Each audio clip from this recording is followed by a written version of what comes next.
Tonight, there are new developments in that raid on Cleveland City Hall. It appears the city and/or the city engineer targeted by the feds may have broken Ohio law. Here's consumer investigative reporter Danielle Serino with what she found out today. So why wouldn't right then and there he be cut off from his job?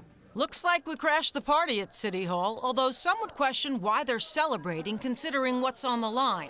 People who hired him, or even the mayor, have some sort of liability here for the fact that he was working for this office.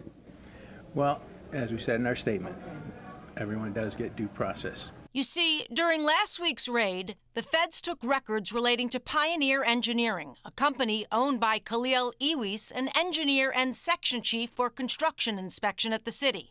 Authorities won't say why they took the records, but we can tell you, if you work for the city, it's against Ohio law to own a company that benefits from doing work with the city. You go on to define any public interest is anything you might gain of value, and anything of value. It could be shares, it could be stock, it could be money, it could be pay. Attorney Joe Diemert is the law director for a number of municipalities across Northeast Ohio.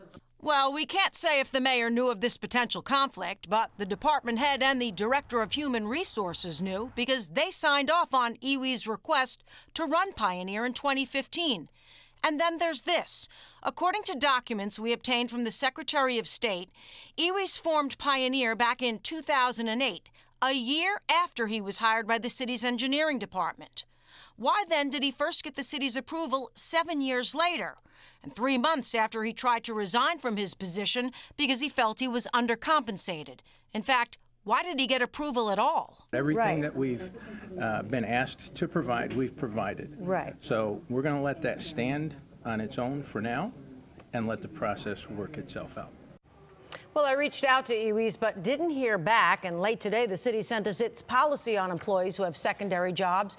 But from what we saw, it only addresses whether or not their time or efficiency at their city job would be impacted, Andrew, not conflicts of interest. Way to crash the party. Looks like an ugly sweater party you were crashing there. Yeah, there were quite a few of them, and some blinking hats, too. So bad timing, but I know you'll stay on top of it. I will. There's going to be a lot coming out of this. Danielle Serino, thank you so much for that report.